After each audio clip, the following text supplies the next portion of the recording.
एक गांव में हरिओम अपनी पत्नी रीना के साथ रहता था। हरिओम समोसे बेचकर अपने परिवार का गुजारा करता था।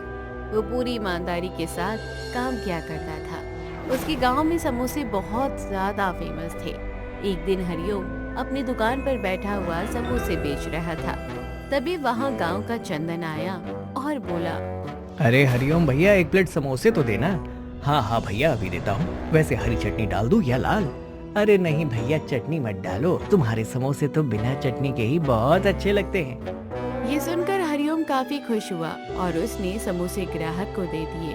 इसके बाद ग्राहक ने समोसे खाए और बातें करते हुए बोला, वैसे एक बात बताओ भैया, तुम इतने लाजवाब समोसे कैसे बना लेते हो? अरे भैया, ये तो हमारे पूर्वजों का काम है। हमारे पूर्वज हलवाई का काम किया करते थे, बस उन्हीं से सब कुछ सीख लिया था। हाँ, इसीलिए तो तुम्हारे समोसे में इतना स्वाद है। मैंने बहुत जगह समोसे खाए हैं, पर उनमें इतना स्वाद नहीं होता है भैया। ये सुनकर हरिओम काफी खुश हुआ। तभी वहाँ पर उसकी पत्नी रीना आई और बोली, अजी मैं खाना लेकर आई हूँ, खा लीजिए। हाँ हाँ, तुम यही रख दो, मैं खा लूंगा। अरे भाभी, खाना लाने की क्या जरूरत थी? भैया तो समोसे खाकर ही पेट भर लेते। अरे भैया, अगर समोसा खा लेंगे तो बचेंगे क्या, इसलिए खाना लेकर आई हूँ। हाँ हाँ भाभी, ये तो तुमने बिल्कुल ठीक कहा। धीरे धीरे समय गुजर रहा था। हरिओम की दुकान काफी अच्छी चल रही थी, जिस वजह से वो लोग काफी खुश थे। पर एक दिन अचानक से हरिओम की तबीयत बहुत ज्यादा खराब हो गई, जिस वजह से वो दुकान पर नहीं जा सका। अरे मेरी तबीयत को क्या हो गया, कुछ समझ नहीं आ रहा है। अजी आप दवाई ले आइए जाकर, वरना आपकी तबीयत और ज्यादा खराब हो जाएगी। हाँ हाँ, तुम ठीक कह रही हो, मैं दवाई ले आता हूँ। ये कहकर हरिओम दवाई लेने चला गया, पर उसे दवाई से भी आराम नहीं मिला, जिस वजह से वो काफी परेशान हुआ। वहीं दूसरी तरफ अब वो दुकान भी नहीं खोल रहा था, जिस वजह से गांव वाले भी काफी हैरान थे। अरे ये अचानक हरिओम ने अपनी दुकान क्यों बंद कर दी? पता नहीं भैया, कुछ समझ नहीं आ रहा। कुछ दिनों से सुना जा रहा है कि उनकी तबीयत काफी खराब है। क्या तबीयत खराब हो गई अचानक से? क्या हो गया? चलो हम लोग उन्हें देख कर आते हैं।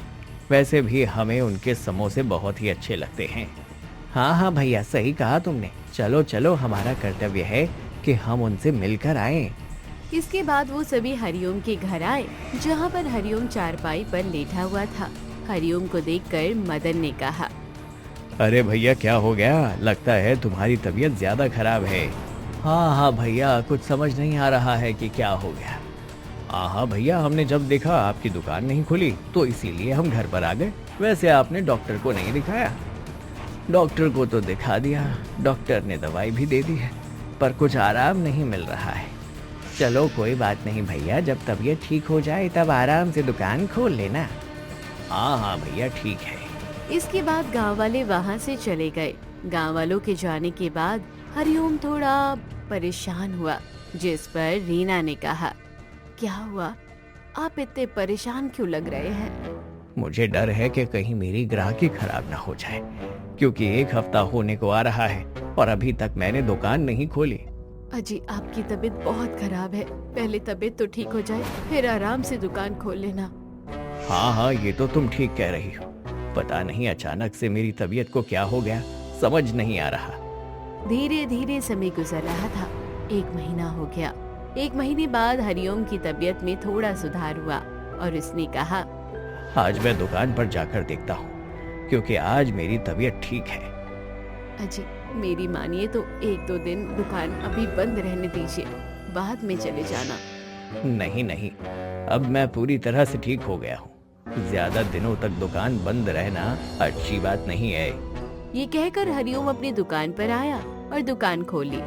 पर बड़ी हैरानी वाली बात, आज उसकी दुकान पर एक भी ग्राहक नहीं आया, जिसे देखकर वो थोड़ा परेशान हुआ। अरे आज मेरी दुकान पर कोई ग्राहक क्यों नहीं आ रहा? वैसे तो सभी मेरी दुकान पर आया करते थे। उसे कुछ समझ नहीं आ रहा था और वो पूरे दिन इसी तरह बैठा रहा। बस 1-2 ग्राहक आए, जिस पर उसने कहा, मैंने सही कहा था, अगर मैं दुकान नहीं खोलूंगा तो ग्राहक चले जाएंगे, और वही हुआ। लगता है मेरे ग्राहक दूसरी दुकान पर जाने लगे। हरिओम शाम को जब घर लौट कर आया तो उसकी पत्नी ने उसे दुखी देखा और कहा, क्या हुआ? आप इतने परेशान क्यों हैं? अभी आपकी तबीयत ठीक नहीं है। आपको इतना परेशान नहीं होना चाहिए। अरे परेशान होने वाली बात ही है, आज कोई दुकान पर ग्राहक ही नहीं आया। क्या? ग्राहक क्यों नहीं आए? लगता है मैंने इतने दिनों से दुकान नहीं खोली थी ना, तो लोगों ने सोचा कि अब मैं दुकान नहीं खोलूंगा, इसलिए सभी लोग दूसरी दुकान पर जाने लगे। ये सुनकर रीना भी काफी परेशान हुई। अब तो हरिओम रोजाना दुकान खोलता था, पर अब उसकी इतनी अच्छी बिक्री नहीं हुआ करती थी जितनी पहले होती थी, जिस वजह से अब वो काफी ज्यादा परेशान था। हे भगवान, अब मैं क्या करूं? मेरी तो बिक्री अच्छी हो ही नहीं रही, इस तरह तो मेरा गुजारा नहीं हो पाएगा। ये कहकर हरिओम ने अपनी दुकान बंद की और वो जंगलों की तरफ चला गया। जंगल में आने के बाद वो काफी परेशान हुआ, क्योंकि उसे समझ नहीं आ रहा था कि वो क्या करे। तभी उसे एक साधु दिखाई दिया और वो साधु के पास गया। साधु ने जब हरिओम को परेशान देखा तो कहा, क्या हुआ? तुम यहाँ जंगल में क्या कर रहे हो? मैं यहाँ पर अपनी किस्मत से लड़कर आया हूँ। क्या किस्मत से लड़कर? ये तुम क्या कह रहे हो? और क्या कहूँ साधु महाराज, बीमारी ने मेरा सब कुछ छीन लिया। पहले मेरी दुकान बहुत अच्छी चलती थी, पर जब से मैंने दुकान बंद की तब से दुकान चल ही नहीं रही है। अच्छा, तो ऐसी बात है, परेशान क्यों हो रहे हो? हिम्मत मत हारो, फिर से दुकान खोलो। दुकान तो खोली थी, कुछ हुआ ही नहीं, इसीलिए तो यहाँ आ गया। अब कुछ समझ नहीं आ रहा है, ऐसा लग रहा है कि अब दुकान को बंद करके कोई और काम कर लो। अरे नहीं नहीं, जो तुम्हें काम आता है तुम वही करो। तभी अचानक साधु को बहुत तेज प्यास लगी और साधु ने कहा, मुझे बहुत तेज प्यास लग रही है, क्या पानी मिल सकता है? हाँ हाँ, क्यों नहीं, मैं आपके लिए अभी पानी लेकर आता हूँ। ये कहकर हरिओम पास की नदी से पानी लेकर आया और साधु को दे दिया। साधु ने पानी पिया और कहा, तुम्हारा बहुत बहुत धन्यवाद। तुम परेशान थे, फिर भी तुमने मेरी मदद की, इसलिए मैं तुम्हारी मदद करूंगा। ये सुनकर हरिओम थोड़ा हैरान हुआ और बोला, पर आप मेरी किस प्रकार मदद करेंगे साधु महाराज? मैं तो बस ये चाहता हूँ कि मेरी दुकान अच्छी चलने लगे। हाँ हाँ, क्यों नहीं, तुम्हारी दुकान बहुत अच्छी चलेगी। इसके लिए तुम मेरे साथ आओ, मैं तुम्हें अपने खेतों में ले चलता हूँ। क्या? आपके खेत में? कुछ समझा नहीं। हाँ हाँ, मेरा भी खेत है, जहाँ पर मैंने कुछ आलू किए हैं। तुम उन आलूओं से समोसे बनाकर देखो, शायद तुम्हारे समोसे अच्छे बिकें। ये सुनकर हरिओम साधु के साथ उसके खेत पर आया। खेत बहुत बड़ा था, जिसमें बहुत सारे आलू थे। साधु ने कुछ आलूओं को हरिओम को दिया और कहा, अब तुम इन आलूओं को ले जाना और याद रखना, ये आलू कभी खत्म नहीं होंगे। क्या ये आलू कभी खत्म नहीं होंगे? पर इस तरह तो ये खराब हो जाएंगे। नहीं नहीं, ये खराब नहीं होंगे, इनसे तुम्हारे समोसे बहुत स्वादिष्ट बनेंगे। इससे तुम्हारी दुकान भी अच्छी चलने लगेगी। ये सुनकर हरिओम काफी ज्यादा खुश हुआ और उन आलूओं को लेकर घर पर आ गया। दूसरी तरफ रीना काफी परेशान थी, क्योंकि शाम होने को आ गई, पर अभी तक हरिओम लौट कर नहीं आया था। हे भगवान, ये कहाँ चले गए? अभी तक तो आ जाना चाहिए था। तभी वहाँ हरिओम आलू लेकर आया, जिस पर रीना ने कहा, अजी आप कहाँ गए थे और ये आपके हाथ में आलू? ये आलू नहीं, हमारी किस्मत की चाबी है। अब हमारी दुकान बहुत अच्छी चलेगी। क्या? पर वो कैसे? इसके बाद हरिओम ने रीना को सारी बातें बताई। ये तो बहुत अच्छी बात है। अच्छा, तो मैं इन्हें संभाल कर रख देती हूँ। इसके बाद रीना ने एक टोकरी में आलू को रख दिया। अगली सुबह हरिओम दुकान पर गया और समोसे बनाने लगा। समोसे की भीनी भीनी खुशबू पूरे गांव में फैल गई, जिससे फिर से सभी लोग उसकी दुकान पर समोसे खाने आने लगे। अरे वाह, आज तो भैया तुम्हारी दुकान से बड़ी अच्छी खुशबू आ रही है। हाँ हाँ भैया, समोसे बना रहा हूँ, चाहिए क्या? हाँ हाँ भैया, दे दो, इतनी अच्छी खुशबू है, मुझे तो रुका ही नहीं जा रहा। ये सुनकर हरिओम काफी खुश हुआ और उसने मदन को समोसे दिए। उस दिन हरिओम की बहुत अच्छी बिक्री हुई, जिसे देखकर उसने कहा, अरे वाह, साधु महाराज के आलूओं ने तो कमाल कर दिया, आज तो मेरी बहुत अच्छी बिक्री हो गई है। भगवान इस तरह बिक्री होती रहे। धीरे धीरे समय के साथ अब हरिओम की पहले से अधिक बिक्री होने लगी थी, जिसे देखकर हरिओम काफी ज्यादा खुश हो रहा था। और एक दिन की बात है, रीना अपने घर पर बैठकर काम कर रही थी। तभी वहाँ पर गांव की सीमा आई और बोली, अरे रीना बहन, क्या कर रही हो? कुछ नहीं बहन, घर का काम कर रही हूँ। बताओ कैसे आना हुआ? अरे बहन, दुकान पर तो बहुत ज्यादा भीड़ थी, इसलिए तुम्हारे पास आ गई। 2 दिन बाद मेरे यहाँ फंक्शन है। क्या तुम्हारे पति वहाँ समोसे बना सकते हैं? हाँ हाँ, क्यों नहीं बहन, कितने समोसे चाहिए तुम्हें? अब ऐसे तो कुछ पता नहीं है, पूरे दिन वही काम करना पड़ेगा। बता दो कितने पैसे लगेंगे? बहन ऐसे तो मैं नहीं बता सकती हूँ, ये तो मुझे अपने पति से ही पूछना पड़ेगा। अच्छी बात है, कल सुबह मुझे पूछकर बता देना। ये कहकर सीमा वहाँ से चली गई, जिस पर रीना काफी खुश हो गई। शाम को जब हरिओम लौट कर आया तो रीना ने उसे सारी बातें बताई, जिस पर हरिओम ने कहा, अच्छा ऐसी बात है तो उन्हें बता देना, 5,000 रुपए लगेंगे। अगली सुबह रीना सीमा के घर गई। सीमा ने रीना को देखा तो कहा, अरे आओ आओ बहन, तुमने अपने पति से बात कर ली? हाँ हाँ बहन, मैंने अपने पति से बात कर ली है और उन्होंने कहा है 5,000 रुपए लगेंगे। अच्छा 5,000 लगेंगे, ठीक है, कह देना कल आ जाए, कल मेरे यहाँ फंक्शन है।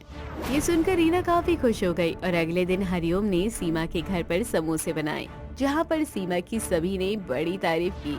धीरे धीरे हरिओम अब और ज्यादा फेमस हो गया था, जिस वजह से अब उसे थोड़ा घमंड भी आ गया था। अरे वाह, मेरे समोसे तो अब गांव वालों को पागल बना रहे हैं। अगर मैं इन्हें महंगे दामों पर भी बेचूंगा तो भी गांव वाले मेरे समोसे जरूर लेंगे। ये कहकर हरिओम ने अपने समोसे के पैसे बढ़ा दिए, जिससे गांव वाले थोड़े परेशान हो गए। अरे भैया, तुमने तो समोसे के दाम एकदम बढ़ा दिए, पर इतने महंगे क्यों कर दिए? अरे भैया, आपको तो पता ही है आजकल महंगाई कितनी हो गई है, बस इसीलिए। हाँ हाँ भैया, ये तो ठीक कह रहे हो, पर अगर इस तरह आप दाम बढ़ाओगे तो फिर हम लोगों को थोड़ी मुश्किल होगी समोसा लेने के लिए। अरे नहीं नहीं भैया, कोई मुश्किल नहीं होगी, अब दाम बढ़ने वाले नहीं हैं, यही रहेंगे। ये सुनकर चंदन ने कुछ नहीं कहा। धीरे धीरे समय के साथ हरिओम की दुकान इतनी अच्छी चल रही थी कि उसने नया घर, गाड़ी, सब कुछ ले लिया, जिसे देखकर गांव वाले ज्यादा हैरान थे। अरे भैया, ये हरिओम तो बहुत ज्यादा अमीर हो गया है, उसकी तो किस्मत ही बदल गई है।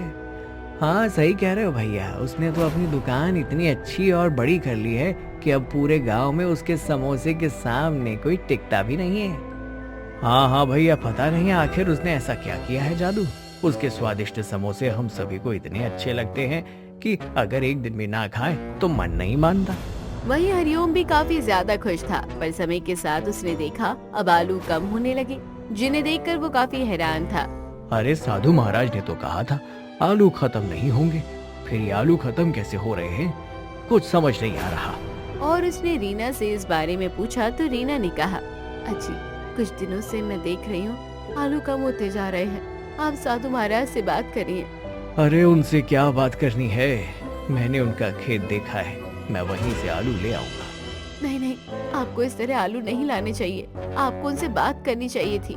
पर हरिओम ने अपनी पत्नी की बात नहीं मानी और फिर से जंगल में साधु के खेत में पहुंच गया। उसने इधर उधर देखा तो साधु वह नहीं था, जिस पर उसने कहा, अरे साधु महाराज तो है नहीं, ऐसा करता हूँ मैं खुद ही आलू निकाल लेता हूँ। ये कहकर हरिओम ने बहुत सारे आलूओं को निकाल लिया और घर आ गया। रीना ने जब इतने सारे आलू देखे तो कहा, अच्छी, इतने सारे आलू?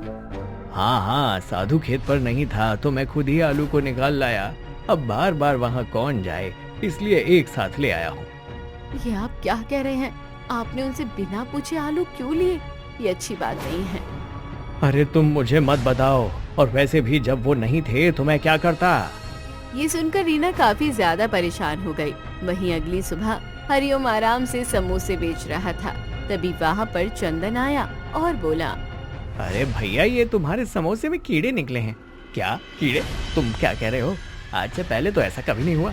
हाँ हाँ भैया, यही तो मुझे समझ नहीं आ रहा कि पूरा समोसा कीड़ों से क्यों भरा हुआ है। नहीं नहीं, ऐसा नहीं हो सकता, तुम झूठ बोल रहे हो। नहीं नहीं भैया, मैं झूठ नहीं बोल रहा, तुम ये देख लो। ये कहकर चंदन ने हरिओम को समोसा दिखाया तो वो हैरान हो गया, क्योंकि उसमें कीड़े थे। ये देखकर हरिओम ने कहा, पर ऐसा कैसे हो सकता है? ये मेरे समोसे में कीड़े कैसे आ सकते हैं? यही तो भैया मुझे समझ नहीं आ रहा है। अच्छा तो तुम परेशान मत हो, मैं दूसरा समोसा देता हूँ। ये कहकर हरिओम ने दूसरा समोसा उठाया, जिस पर चंदन ने कहा, अरे भैया, इसे भी देख लो, कहीं ऐसा ना हो कि इसमें भी कीड़े हों। अरे नहीं नहीं, ये तुम क्या कह रहे हो? मेरे समोसे में कीड़े नहीं है जो कीड़े निकलेंगे। नहीं नहीं भैया, मैं ऐसा नहीं ले जा सकता, एक बार देख तो लो ना। ये सुनकर जब हरिओम ने उस समोसे को देखा तो हैरान था, उसमें भी कीड़े थे। अरे ये क्या, इसमें तो कीड़े हैं, पर ये कैसे हो सकता है? अब तो हरिओम ने जितने भी समोसे देखे उन सभी में कीड़े थे, जिसे देखकर वो काफी परेशान हो गया। अरे ये आलू की जगह कीड़े कैसे निकल रहे हैं? ये क्या हो रहा है? तभी वहाँ पर रीना भागते हुए आई और बोली, अजी जल्दी चलिए, हमारा घर कीड़ों से भर गया है। ये तुम क्या कह रही हो? हाँ हाँ, मैं बिल्कुल ठीक कह रही हूँ, जल्दी चलिए, मुझे तो बहुत डर लग रहा है। ये सुनकर हरिओम जल्दी से भाग कर आया। उसने जब घर की हालत देखी तो काफी ज्यादा हैरान हो गया, क्योंकि पूरा घर कीड़ों से भरा हुआ था। अरे आलू कहाँ चले गए? ये इतने सारे कीड़े कहाँ से आ गए? अजी आपके जाने के बाद अचानक से ये आलू कीड़े बन गए। क्या आलू कीड़े बन गए? पर ऐसा कैसे हो सकता है? मुझे तो लगता है ये सब आपके कर्मों की सजा है।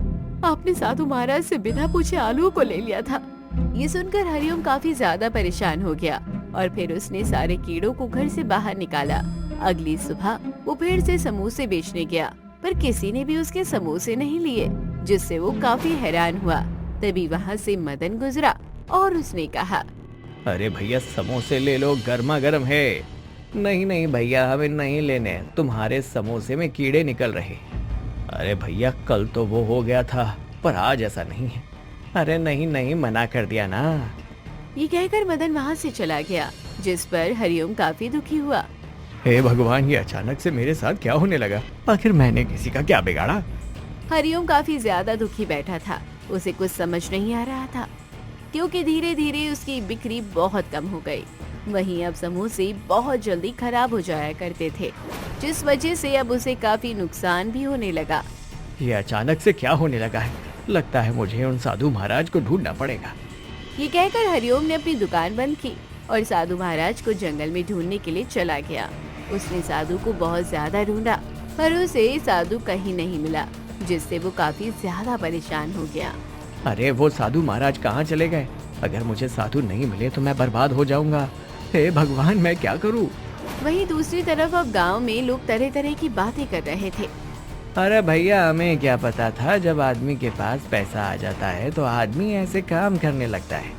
अब हरिओम को ही देख लो, कितने अच्छे समोसे बेच रहा था, पता नहीं क्या आया, समोसे महंगे कर दिए, ऊपर से कीड़े वाले समोसे। और हाँ भैया, सही कह रहे हो, ऐसे समोसे से तो अच्छा है हम बिना समोसे के रह ले। अरे मुझे तो पहले ही लग रहा था कि हरिओम कुछ ना कुछ गड़बड़ कर रहा है, क्योंकि कोई इंसान इतनी जल्दी अमीर कैसे हो सकता है। अरे भैया बना रहने दो, अब तो हम उसके समोसे लेंगे ही नहीं, चाहे वो कुछ भी कर ले। हाँ हाँ भैया, अब हम भी नहीं लेंगे, हम तो बाजार से समोसे ले आया करेंगे। धीरे धीरे समय के साथ हरिओम काफी दुखी हो गया। ना ही उसे साधु मिल रहा था, ना ही उसकी दुकान अच्छी चल रही, और उसने अपने आप से कहा, लगता है अब ये सब मेरे ही कर्मों की सजा है। अगर मैंने लालच ना किया होता तो ऐसा कुछ ना होता। अरे अब मैं क्या करूं? हरिओम को कुछ समझ नहीं आ रहा था। उसे इस तरह परेशान देखकर उसकी पत्नी ने कहा, अजी मैंने तो आपको पहले ही समझाया था, पर आपने मेरी बात ही नहीं मानी। हाँ तुम ठीक कह रही हो, अगर मैंने तुम्हारी बात मान ली होती तो आज ऐसा कुछ नहीं होता, पर अब समझ नहीं आ रहा कि मैं क्या करूं।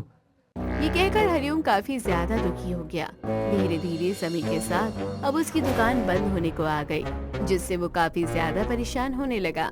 चाहे कुछ भी हो जाए, मैं उन साधु को ढूंढ कर ही रहूंगा। ये कहकर वो फिर से उन्हीं के खेत पर गया, पर वहाँ पर साधु नहीं थे। पर साधु महाराज चले कहाँ गए? इन्हें तो मैं खेतों पर होना चाहिए था। इसके बाद हरिओम वहीं बैठकर साधु का इंतजार करने लगा। 2 दिन गुजर गए, फिर साधु नहीं आए, जिस पर हरिओम ने कहा, लगता है साधु यहाँ पर नहीं है, पर वो कहाँ होंगे? दूसरी तरफ रीना भी काफी ज्यादा परेशान थी, क्योंकि हरिओम घर लौट कर नहीं आया, और उसने अपने आप से कहा, हे भगवान, ये कहाँ चले गए? मेरे पति की रक्षा करना, मुझे तो कुछ समझ नहीं आ रहा है, आखिर हमारे साथ ऐसा क्यों हो रहा है? वहीं दूसरी तरफ हरिओम जंगल में साधु को ढूंढने के लिए निकल गया। उसने पूरा जंगल ढूंढ लिया, पर उसे कहीं भी साधु दिखाई नहीं दिया, जिस पर उसने कहा, बड़ी हैरानी वाली बात है, मैंने पूरा जंगल ढूंढ लिया, पर साधु मुझे कहीं दिखाई नहीं दे रहे हैं। आखिर वो कहाँ जा सकते हैं? इसके बाद वो वापस से घर आ गया। रीना ने उसे देखा और कहा, अजी आप आ गए, कहाँ चले गए थे? पता भी है आपको जाए हुए पूरा 1 हफ्ता हो गया है। मैं साधु को ढूंढने गया था, पर मुझे कहीं साधु मिले ही नहीं। ये सुनकर रीना काफी ज्यादा दुखी हो गई और बोली, अजी आप फिर से दुकान खोल लीजिए ना, शायद हमारी दुकान चलने लगे। हाँ हाँ, तुम ठीक कह रही हो। इस बार मुझे कुछ और तरीका अपनाना पड़ेगा, क्योंकि साधु भी मिल नहीं रहे हैं। मैं इस तरह खाली हाथ नहीं बैठ सकता। ये कहकर हरिओम ने दुकान खोली और वहाँ पर एक के साथ एक समोसा फ्री कर दिया। पर फिर भी गांव वालों ने उसके ज्यादा समोसे नहीं खरीदे, जिसे देखकर वो काफी ज्यादा परेशान हुआ। हे भगवान, अब तो मैंने एक पर एक फ्री भी कर दिया है, फिर भी गांव वाले मेरे समोसे लेने नहीं आ रहे। अरे वो साधु कहाँ है? हे भगवान, उन साधु को भेज दीजिए। वहीं हरिओम ने अब समोसों को सस्ता भी कर दिया था, क्योंकि उसे पता था शायद इस तरह ग्राहक आने लगे, पर ज्यादा खास असर नहीं हुआ। और एक दिन की बात है, वहीं साधु गांव में भिक्षा मांगते हुए आए। भिक्षाम देही, भिक्षाम देही। साधु को देखकर सभी गांव वाले उनके पास आए और उन्हें भिक्षा देने लगे। वहीं जब हरिओम को ये पता लगा कि गांव में साधु आया है, तो उसने अपने आप से कहा, मुझे भी जाकर देखना चाहिए, आखिर कौन से साधु हैं। कहीं ऐसा तो नहीं जिनकी मैं तलाश कर रहा हूँ, ये वही तो नहीं। ये कहकर वो भी साधु के पास आ गया। साधु को देखकर वो हैरान हुआ, क्योंकि वो जिन्हें इतने दिनों से ढूंढ रहा था वो आज उसके सामने थे। और उसने साधु से कहा, हे साधु महाराज, आपने मुझे पहचान लिया? साधु ने जब हरिओम को देखा तो कहा, अरे हाँ हाँ, तुम तो वही हो ना जो मुझे जंगल में मिले थे। हाँ हाँ, मैं वही हूँ महाराज। आप कहाँ चले गए थे? मैं आपको ढूंढने के लिए जंगल में गया था। अरे तो मैं तपस्या करने के लिए पहाड़ों में चला गया था। क्यों, क्या हो गया? तुम थोड़ा परेशान लग रहे हो। अब मैं आपको क्या ही बताऊं, मेरे साथ क्या क्या हो रहा है। इसके बाद हरिओम ने साधु को सारी बातें बताई, जिसे सुनकर साधु मुस्कुराया और बोला, जरूर तुम्हारे मन में लालच आया होगा, क्योंकि मेरे आलू सिर्फ पवित्र मन वाले के पास बढ़ते रहते हैं। और मैंने तुमसे कहा था कि मेरे आलू बढ़ेंगे, पर मैंने तुम्हें समझाया भी था कि कभी भी तुम लालच ना करना। आपने ठीक कहा था, मैंने आपकी बात को नहीं माना और इसीलिए ऐसा सब कुछ हुआ, क्योंकि मैंने आपकी पूरी बात सुनी भी नहीं थी। मुझे माफ कर दीजिए। चलो कोई बात नहीं, पर तुम मेरे खेत में क्यों गए? तुम्हें पता होना चाहिए कि वो एक साधु का खेत है। मुझसे भूल हो गई, मैंने आपको ढूंढा पर आप मुझे मिले ही नहीं, इसलिए मैं खुद ही आलू ले आया था।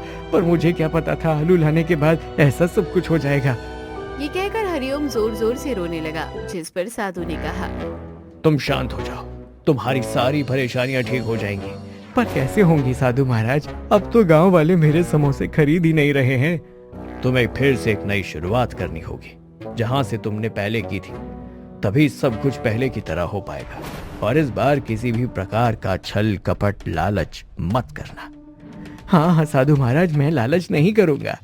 इसके बाद साधु वहाँ से चला गया। साधु के जाने के बाद हरिओम ने अपनी दुकान बंद कर दी और फिर अगले दिन से उसने फिर से दुकान खोली। गांव वालों ने देखा हरिओम की आंखों में पश्चाताप था और गांव वाले फिर से उसकी दुकान पर समोसे लेने लगे, जिससे वो काफी ज्यादा खुश हुआ। आप लोगों का बहुत बहुत धन्यवाद, जो आप लोग मेरी दुकान पर फिर से आने लगे। अरे भैया, धन्यवाद की क्या बात है, तुम्हारे समोसे बहुत अच्छे थे, पर तुमने ही पता नहीं क्या कर लिया था। कोई बात नहीं भैया, ये सब मेरी गलती थी, पर मैंने अपनी गलती को सुधार लिया है। अब मैं पूरी ईमानदारी के साथ ही समोसे बेचूंगा। ये सुनकर चंदन भी काफी खुश हुआ और इसके बाद हरिओम के समोसे फिर से बिकने लगे, जिसे देखकर हरिओम काफी ज्यादा खुश था और अब वो फिर से पहले की तरह समोसे बेचता था, जिससे उसकी दुकान पहले की तरह अच्छी चलने लगी थी। तो दोस्तों, देख क्या रहे हो, कहानी यही खत्म हुई। कहानी कैसी लगी कमेंट बॉक्स में जरूर बताइए। चैनल को अभी तक सब्सक्राइब नहीं किया तो जरूर करें।